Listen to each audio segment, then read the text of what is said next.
The sound of a pen scratching against parchment is not usually how we imagine the start of a revolution. We are used to the roar of energy beams and the shattering of tectonic plates that define the modern seasonal landscape.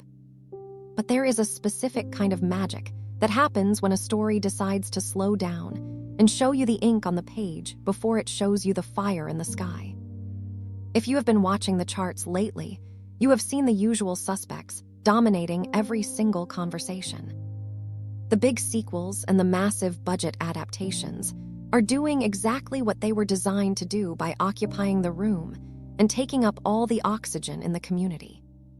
But while everyone is distracted by the sheer noise of the mainstream spectacle, a new standard for high-concept storytelling is being set in the quiet corners of the 2026 season.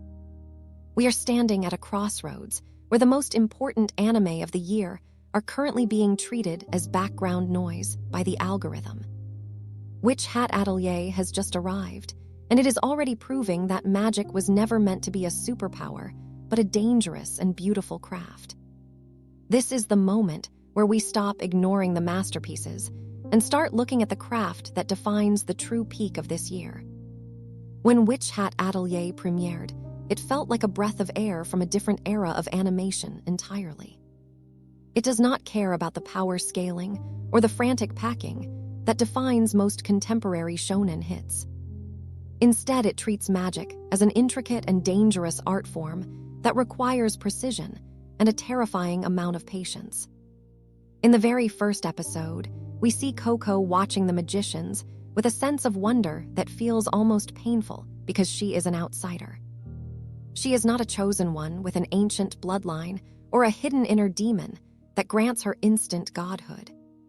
She is just a girl who loves the craft so much that she is willing to break the rules of her world just to touch it. This is a fundamental shift in how we approach fantasy protagonists in the mid-2020s. It reminds me deeply of the intellectual rigor we saw in Fullmetal Alchemist Brotherhood. In that series, alchemy was not just a tool for combat, but a philosophical boundary that forced the characters to reconcile with the law of equivalent exchange. Witch Hat Atelier takes that same level of mechanical detail and applies it to a world that feels like a living painting. The studio is using a visual language that mimics the hatching and intricate linework of the original manga art. It makes every frame feel like it was hand-drawn with a level of care that mainstream productions simply cannot afford when they are chasing weekly deadlines. When you look at the scene where Coco first attempts to draw a magic circle, you can see the jitter in her hand and the texture of the ink on the paper. The magic does not just happen because she wants it to, but because she followed the geometry and the logic of the world. This level of detail creates a sense of immersion that makes the stakes feel incredibly high, even when nobody is throwing a punch. The danger in this world is not a big bad villain at the end of a dungeon, but the unintended consequences of a misplaced line. It asks the viewer to appreciate the process of creation rather than just the result of the battle. This is world building that feels earned because it is grounded in the physical reality of its own systems. It challenges the modern trend of instant gratification by making the audience wait for the wonder to reveal itself. We are seeing a protagonist who is defined by her curiosity and her obsession rather than her destructive potential. But if Witch Hat is the soul of the season, then our next recommendation is undoubtedly the heartbeat. Shinichiro Watanabe has finally returned with Lazarus, and it is proving to be everything we hoped for in a high-budget production. While Witch Hat is slow, and reflective Lazarus is kinetic and dangerously cool, in a way only Watanabe can achieve. It is the anchor of the 2026 season, and it is currently setting the bar for what adult science fiction can be. Watanabe has always had a gift for blending genre and music into something that feels like a cinematic event rather than just another television show. We saw it in the jazz noir atmosphere of Cowboy Bebop, and we are seeing it again here with a futuristic pulse that feels fresh. The action sequences are being handled with a weight and a sense of gravity that makes everything else on the charts look like a slideshow. With the influence of Hollywood action choreography through Chad Stahelski, the fights have a physical presence that you can feel in your chest. Every punch and every movement in the zero-gravity sequences feels like it has real momentum and real consequences. But what makes Lazarus a masterpiece is not just the high-octane thriller aspect of the plot. It is a story about the intersection of corporate greed and the basic human desire for survival and comfort. The premise of a miracle drug that has a hidden expiration date of 3 years is the perfect metaphor for our modern obsession with quick fixes. The show uses its near-future setting to ask uncomfortable questions about the price we are willing to pay for a life without pain. The protagonist, Axel, is not your typical brooding hero, but a man caught in a system that is designed to fail him. The way the camera lingers on the rain-slicked streets and the neon lights of the city creates an atmosphere that is thick with dread and style. It is a masterclass in tone, where the music is not just background noise, but an active participant in the storytelling. The drum and bass tracks provided by the jazz legends on the soundtrack give the action a frantic energy that mirrors the ticking clock of the plot.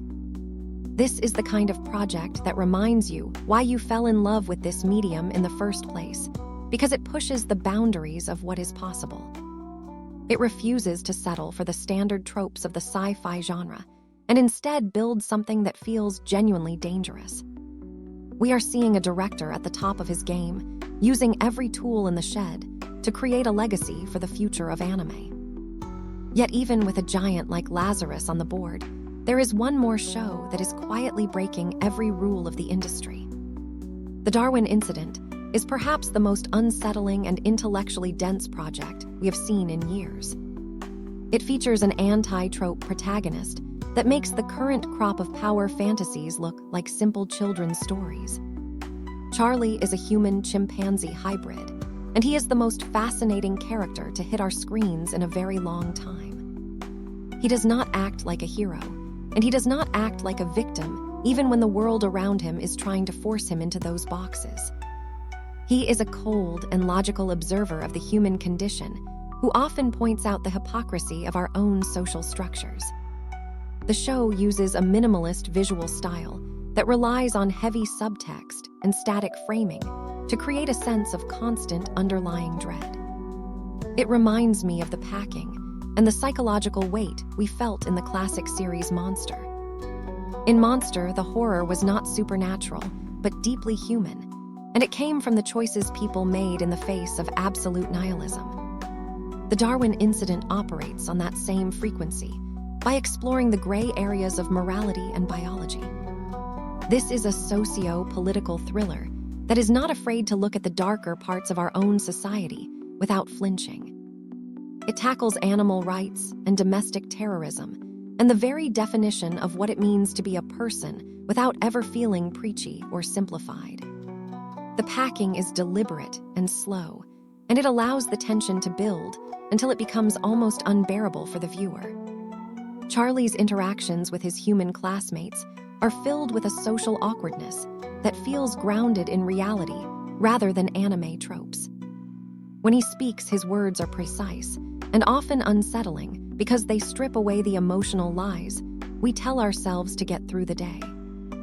The visual subtext in the show is incredible, with the lighting often casting Charlie in half shadow to emphasize his dual nature.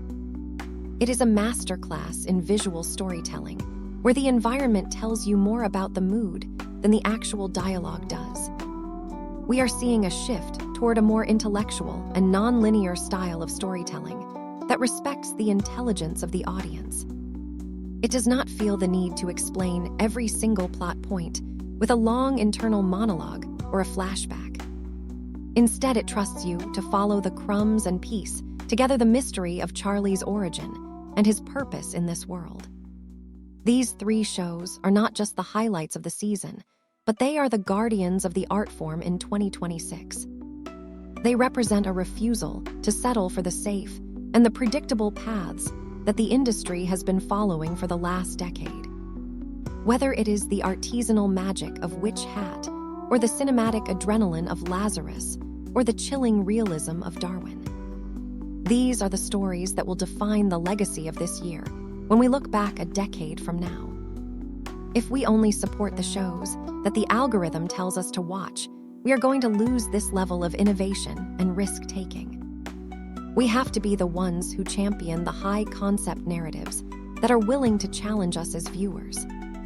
Look past the surface-level hype and the trending tabs on your social media feeds, and you will find a golden age of original thought. The true peak of the year is hidden in plain sight, and it is waiting for people who care about the craft of storytelling.